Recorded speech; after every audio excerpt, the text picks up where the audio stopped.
Hi guys, Professor Oak. My apologies if you can hear my dogs snoring. They're sleeping right next to me right now. I wanted to show you guys my slab optimization. Dan, this is a little ode to you, I guess you would call it. We have a bunch of CGC slabs that I purchased from PSA and I think a couple from eBay at decent prices, and I felt that they were super clean, squeaky clean, possible 10s with PSA with my next submission. In the process of cracking them, I damaged two. I sent them as gifts to Ancient Mew. You guys know Ancient Mew. And the other ones I added into my big PSA return that I just got back last night. I sent that out at the end of October. It just came back. So yeah, I want to kind of highlight, show you the cards, the grades that I got, and whether I won or lost on the cards, how I did. And then if you want to stick around at the end, I did a little spreadsheet just breaking down the numbers of what I paid and what their last sold is, what the grading costs, that kind of stuff, just so you can kind of look at the numbers of what the result was essentially financially, not just the grades. So let's jump into it. The first one you can see was the Joyful Collection. You guys may have seen in my audio video, I did get the Japanese version of this, but this is the Chinese version. I got that in a 9.5, thought it looked pretty clean, and PSA 10.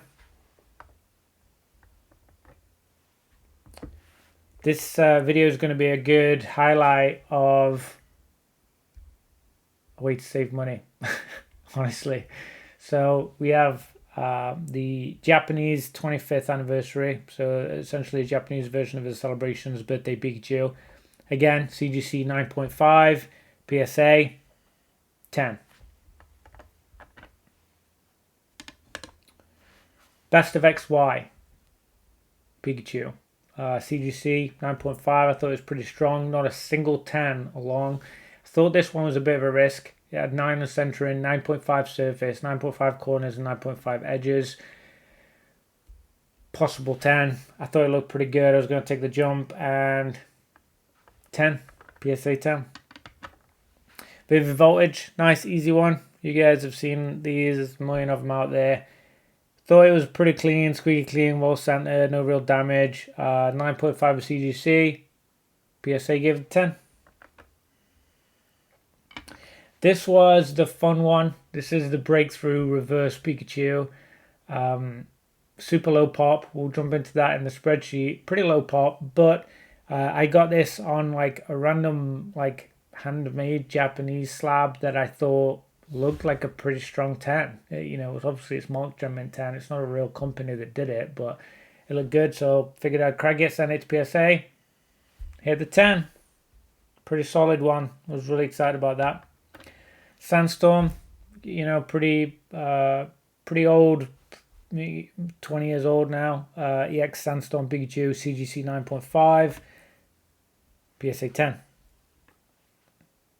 And the last one, Black Star Promo, 9.5 with CGC. It's the 27. It's the got all different names for this one, all different nicknames, but it's the 27 Power of One. CGC calls it, and we got the PSA 10. So 100% PSA 10 success rate, other than the two that I absolutely mangled and sent on to Ancient Mew as a gift. Pretty cool. So definitely feels good knowing that optimization can pay off if you spend the time really analyzing the pictures of those grades. PWCC has a slight advantage in that they have really good quality pictures. So I did feel a bit more confident, but still, you never know. So bunch of PSA 10s. If you guys want to stick around, anyone's interested in looking at the numbers, I'm going to pull those up now. See if I can figure out how to do that. Bingo. There we go. I think I did it. So we have essentially what I did was I listed the 7 names, just 7 cards, 9.5 grades. Obviously, the 10 breakthrough random one probably would have been a 9.5 with CGC with how clean it was. I put the purchase prices, so I think the most expensive one was $31, 17, 19, 19, 21, 18, 25. So they're all about between like 17 and 25 bucks. Essentially, I paid for each one. Pretty cheap. That's after the buyer's percentage fee or whatever you call it with PWCC2. That is the end price that I paid. Every single one of them made a PSA 10. The populations were kind of big. The only two that really stood out is the best of XY. I think that's 2016, 2017, whatever that year that was. There's only a pop 15 now. This was the 15th one. And the reverse breakthrough Pikachu is now a pop 12. That was a 12th ever, so that's pretty low. Now with the last solds, with me buying them at auction, I figured I'd pull the last sold auction price. Most of the buy it nows were higher, but I wanted to be conservative and I wanted to stick to auction prices even though they were lower. Give an idea. The only exemption we have is the last breakthrough reverse is pretty old. It's pretty low. I wouldn't be surprised being a pop 12. Excuse me, if that around 100 bucks, 80 to 120, something like that. I think it could go higher. It's a pretty difficult one to grade with it being a reverse. There isn't a whole lot of clean ones out there. I spent about a year and a half trying to find that card in a clean 10 and ended up buying it in that weird slab thing. Been very unsuccessful finding any clean raw copies. So they must be out there, but I think we could probably estimate about 100 bucks. You guys let me know if I'm right or wrong, if I'm close or not. Through the grading fee, I worked out shipping and taxes, all in all, it only cost me 52 cents because I did so many cards at one time. Resulted in a profit for every single one of them, which you can see clearly there in green.